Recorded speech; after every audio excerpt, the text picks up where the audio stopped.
Marlena Evans is standing at the edge of a storm she didn't see coming. Salem has watched her walk through fire before: possessions, kidnappings, death scares, the unthinkable. But this time the threat is much quieter, hidden deep inside her body, creeping through her bloodstream like a shadow. It begins after John's heartbreaking death, when her world collapsed into a silent grief so heavy that even her dreams turned dark. The mysterious queen of the night visions, the sudden collapses, the strange exhaustion that took over her body. At first, it felt like grief. A deep, soul-breaking grief that made her mind conjure symbols and shadows to process the pain. But grief does not cause a rash. Grief does not mimic a ticking in the heart. Grief does not make a pacemaker necessary.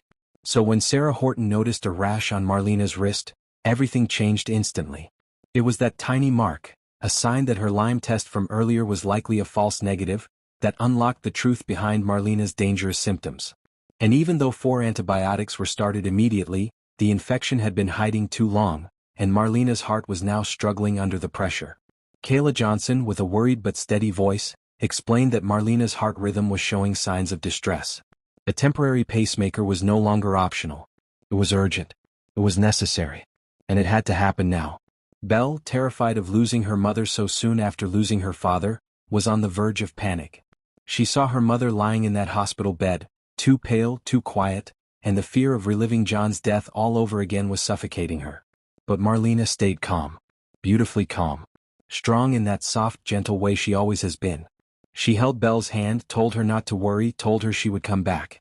Marlena always saves other people from panic, even when she is the one slipping toward danger. But as the surgical team prepares, a darker possibility begins to linger in the air. Pacemaker surgery is routine, but nothing is ever truly routine in Salem. A slight misstep, a sudden drop in blood pressure, the infection taking a violent turn, any one of these things could lead to Marlena flatlining on the table. And if she flatlines even for just a minute, her soul might cross over to the other side, the very place where John is now waiting.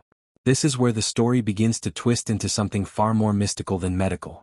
Marlena's Queen of the Night dreams began only after John died.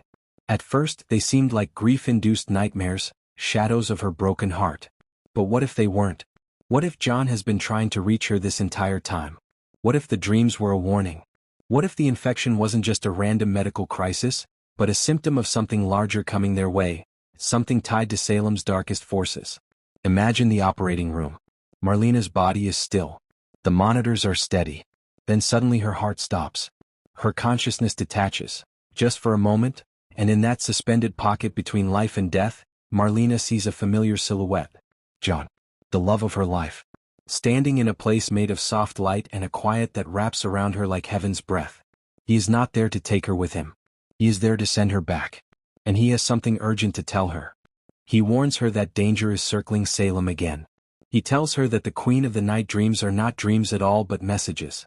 Signs. Warnings. He tells her that someone powerful, someone dangerous, someone connected to her past, possibly Stefano Di Mera himself, is trying to reach across the veil. Marlena has been through Stefano's obsessions before, but this time the threat feels different. Sharper. Closer. As if her dreams are not just memories but premonitions. John tells her she must wake up. She must warn them. She must prepare because Salem is walking straight into a storm no one else sees coming. And then, just as John reaches out his hand, Marlena is pulled backward, back into her body, back into the hospital bed, back into the sounds of alarms and doctors shouting for paddles and epinephrine. She gasps. Her eyes open. She is alive again. But she is not the same. When Marlena wakes from surgery, she will be filled with a shocking vision, a message that she knows she must share. The infection may heal. The pacemaker may